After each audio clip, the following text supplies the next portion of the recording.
Stop, Blue. Stop. Yo,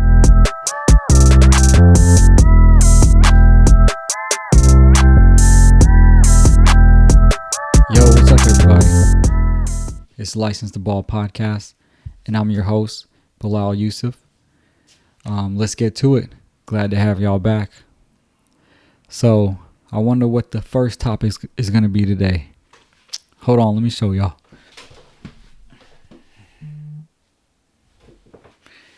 Yeah, hell yeah. You know, it's all about the Commanders. Got my Sean Taylor jersey on. And I know we lost, but guess what?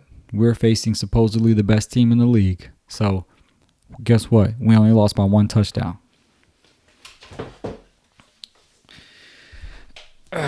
So, anyway, all bias aside, let's get right to it. It was a very entertaining game. It was close all the way through. The defense has barely gotten any stops. What do you expect? I think the Ravens were ranked 25th, and the Commanders were ranked like 21st in defense. So we knew it was going to be somewhat of a shootout. And the key takeaway I took from this game is Jaden Daniels averaged 60 yards rushing per game. But this game, he was very, very hesitant. He only got 22 yards rushing. And I saw during the game he was kind of finicky in the pocket, which shows that he's a passer first. We get that. But I felt like he had a couple openings he could have just broke off for a little bit. But, you know, what can you do? Sometimes you got to just stick to what you know, and he kind of proven that when it's crunch time, he's looking to gun it down the field, and he did. What was the score? Let me see. It was like 27. It was 23-30, right? Let me see. Yep, 23-30. So, it's kind of what I expected. They didn't run up the scoreboard, but they definitely put up some points.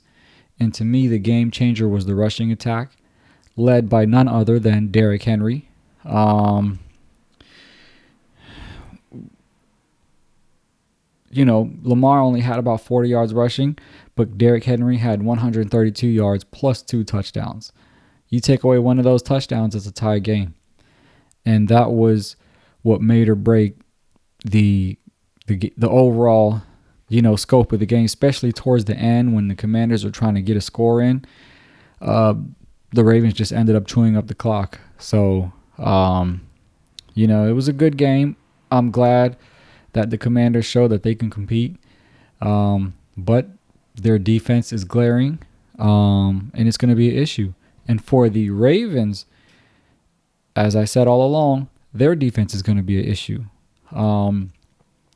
They kind of stepped it up a little bit in the passing game with Zay Flowers. So now they just have to really work on their defense and get more stops. And, you know, 23 points against the league's number 1 ranked offense, that's good. But it's still a rookie quarterback. So their defense, they got to work on it, especially when they face Patrick Mahomes and company. So they got to channel their inner, you know, Buffalo stoppage, what they did when they faced Buffalo. You know, I think they held them to like 10 points. But, you know, it's all good. The Commanders did good. The Ravens did what they were supposed to do. And if Derrick Henry can stay healthy, he will be the game changer because Lamar will show that he can throw. He did 20 for 26, 323 yards and 1 touchdown. So he definitely knows how to move the ball in the air.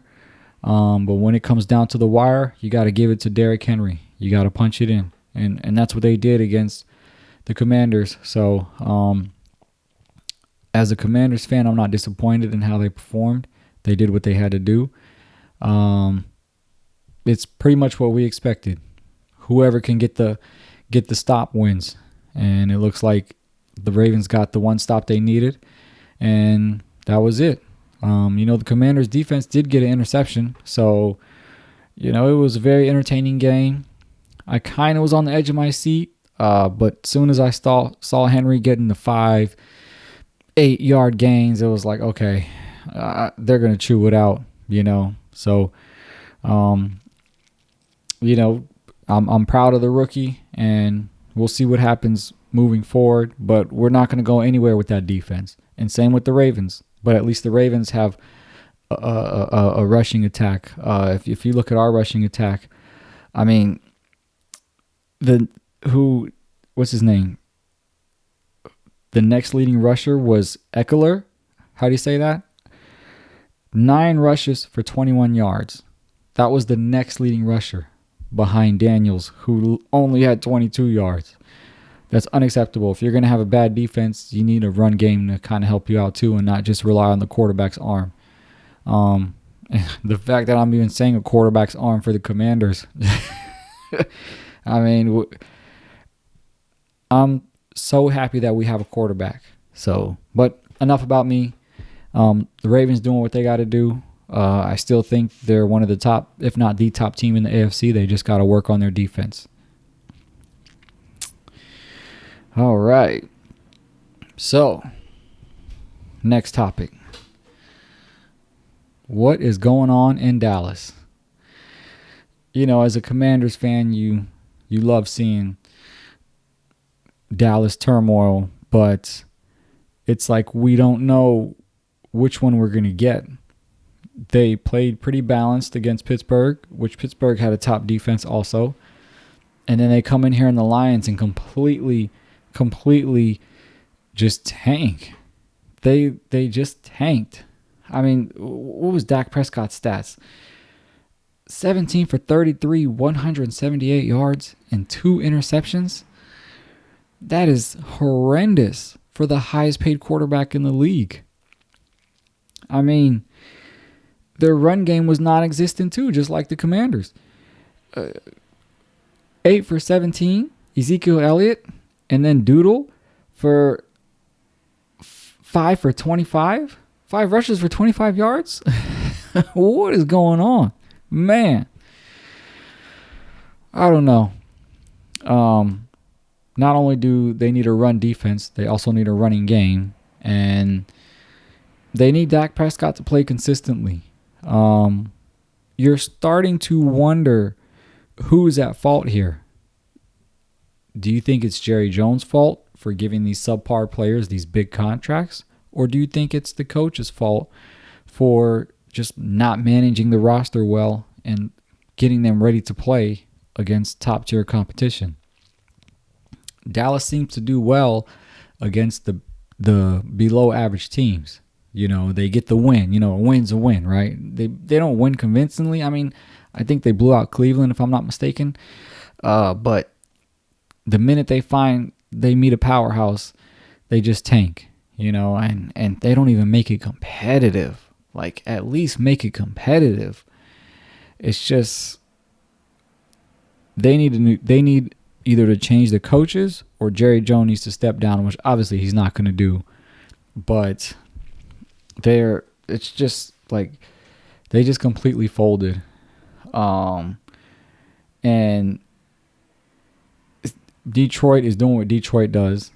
Looks like they're going to be competing in the NFC title game or close to it. The Bucks did good too. I don't know if I'm going to cover them in this episode, but them against New Orleans, it was a wild game. But, Detroit is really making their claim in the NFC. And, you got Green Bay in that division. You have Chicago in that division who's starting to do well. And then you got the Vikings. So that division is going to be really, really interesting to watch. But back to the Cowboys. I mean, what do you expect? Same old Cowboys.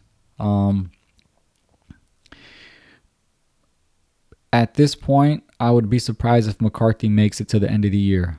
I mean, Jerry Jones isn't going to do anything else. He's already committed to his players that he has, clearly with the big contracts. The only one left to be the scapegoat is the coach McCarthy.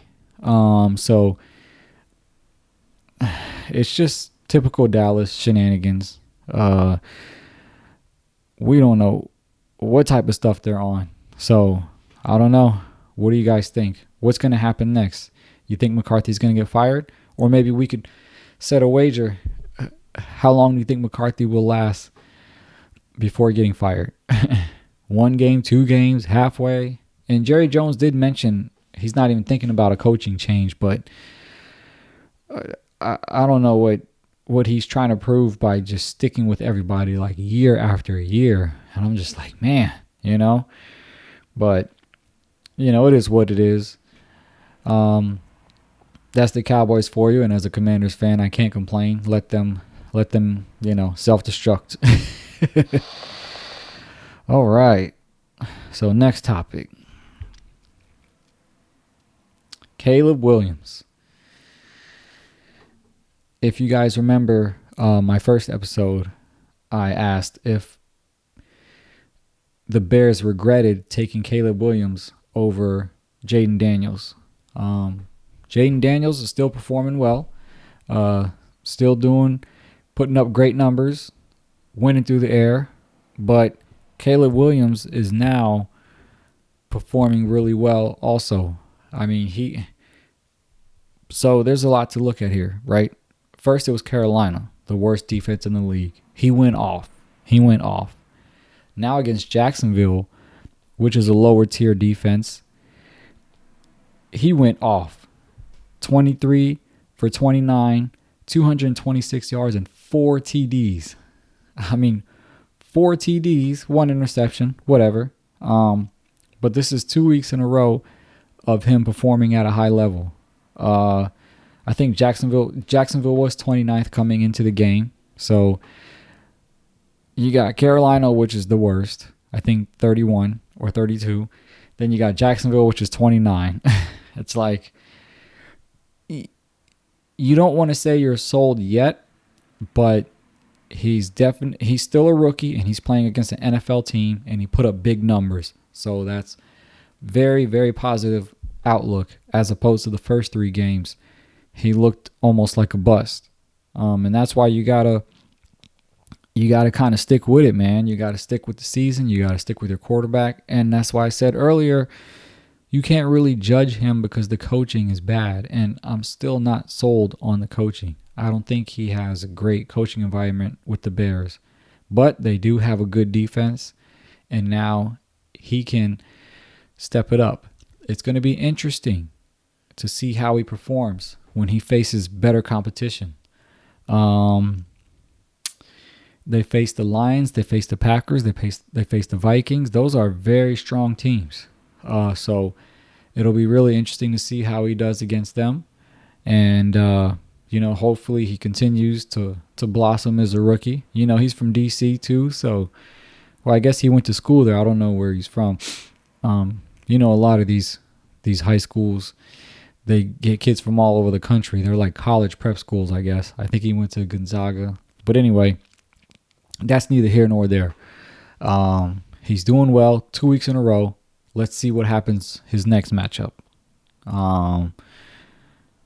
But the Bears, looks like they got their guy, and maybe he's not looking like so much of a bust compared to Jaden Daniels. I mean, Jaden Daniels is consistently doing well.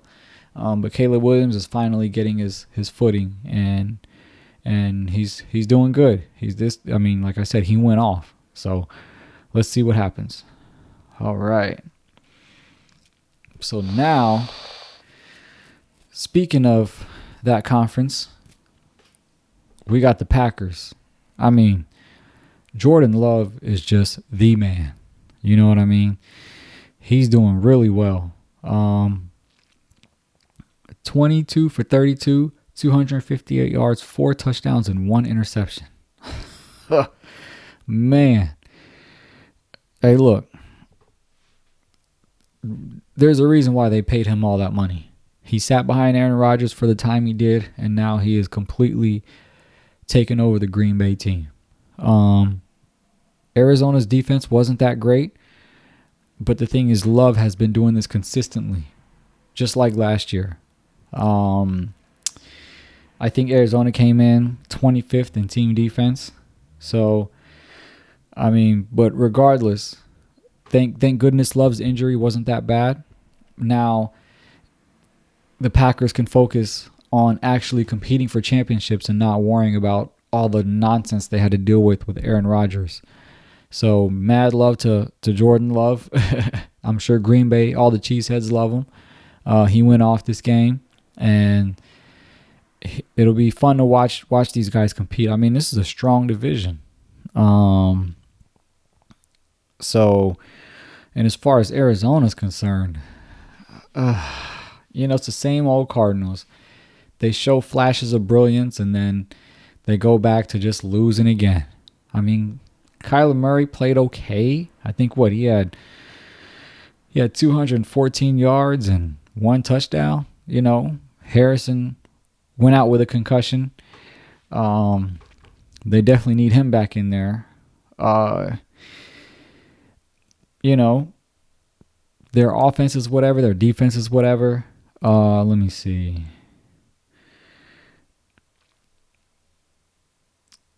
It just seems like they always find their way to a losing season. And you start to ask yourself, they went through numerous coaches.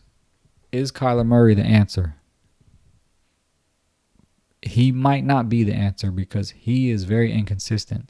But the problem is, he got hurt. They still played bad. He's in there with them. They're still playing bad. When are they going to get it together? Who should take the blame, or should they just clean house? Obviously, they're not going to do that to Murray because they gave him a big deal. And it's crazy that all these NFL quarterbacks are getting paid market value, but they're not really delivering aside from the Burrows, the Jacksons, the Allens, which Allen, obviously he has the talent to probably be the best QB in the league, but, he's on and off. So he has his days too where he makes just completely bonehead plays. But talking elite, you got Burrow, you got Mahomes, you got Lamar Jackson, and everyone else. You got Justin Herbert. I don't think he's lived up to his expectations yet. Still early in the season, but a lot of these QBs are getting big paydays and they're not really delivering. Do you think Kyler Murray has the potential? Do I think he has the potential? Maybe. He has a good arm. He has good field vision, and he can get out of sticky situations. But it's not translating. His talent is not translating. So you have to question, is it his decision-making, coaching, management, or all of the above? I think it's all of the above. I think it's the Cardinals being the Cardinals. And there's really nothing they can do. I probably expect them to probably barely be above 500, if that. So it's unfortunate because, they got Murray, they got Harrison, they got some good players. But, their defense is always, ranked bad. Their offense is like sometimes hovering around, they just got a lot of work to do. And of course the Packers exploited that, so there's that.